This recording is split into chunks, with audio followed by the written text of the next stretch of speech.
Start. Under the second 5-year plan, the government want to start junior technical institutes, but so far the education department is not in a position to know what type of junior technical institutes are going to be established in the country.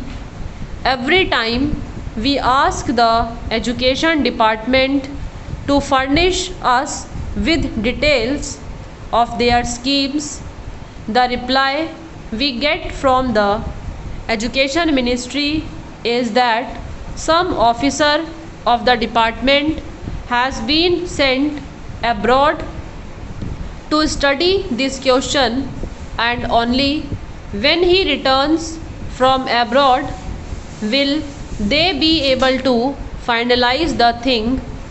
An officer of the education department has been sent to study these institutions in France.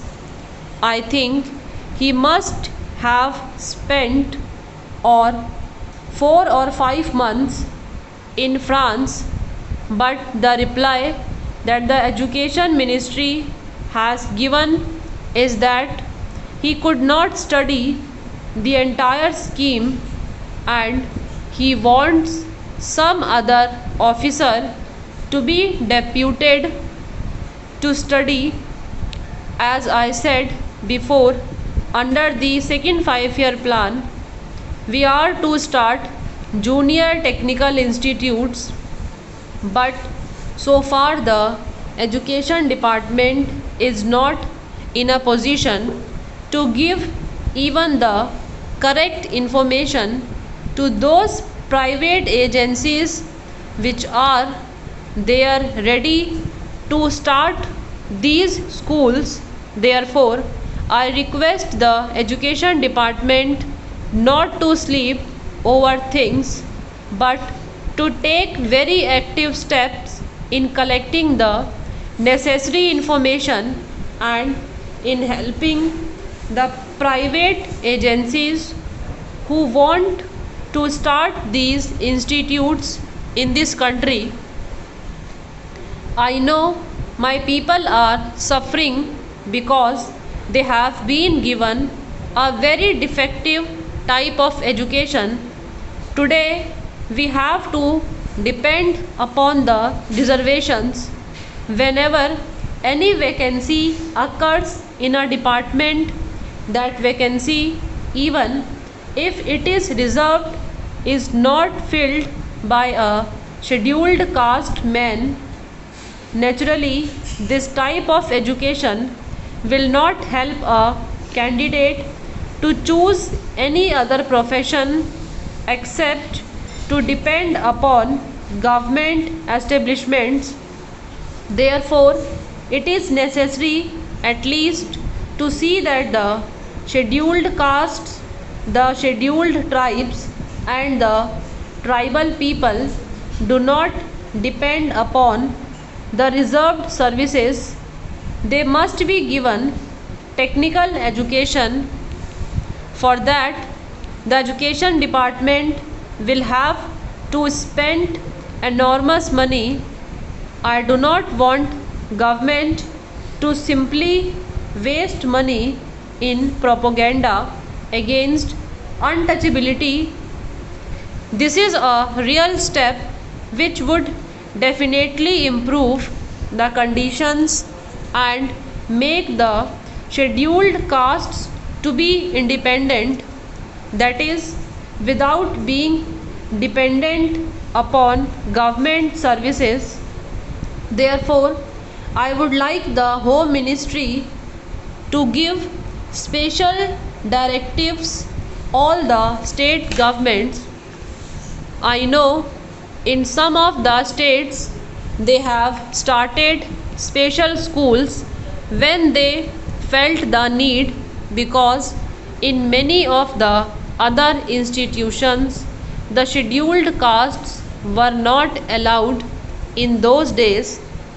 At that time, there were many states which had started special schools to cater to the needs of the scheduled castes. Now, when the government is not able to give the reserved vacancies to them, it is very necessary that these technical schools should be started so that the scheduled castes can be made independent and can prosper in this country. I join my friend in expressing satisfaction at the fact that the national income has recorded an increase of 18%, perhaps 7% more than the estimated increase, but I do not find evidence of this in any appreciable increase in the standard of living in the villages.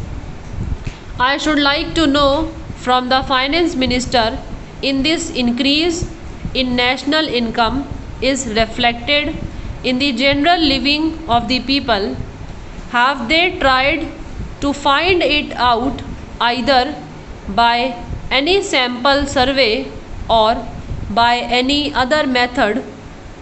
We should know whether the benefit has reached the common man.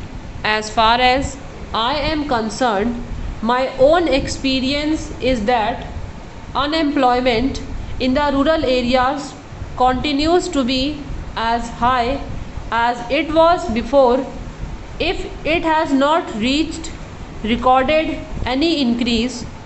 One way by which we can gauge this is by the number of persons crowding round public servants or public men for some sort of recommendations to secure jobs.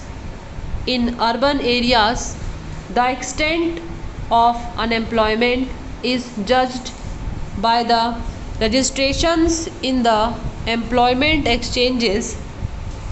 I do not suppose there is any such device for the rural areas, and I think our experience can be dependent upon to some extent for finding out the extent of unemployment.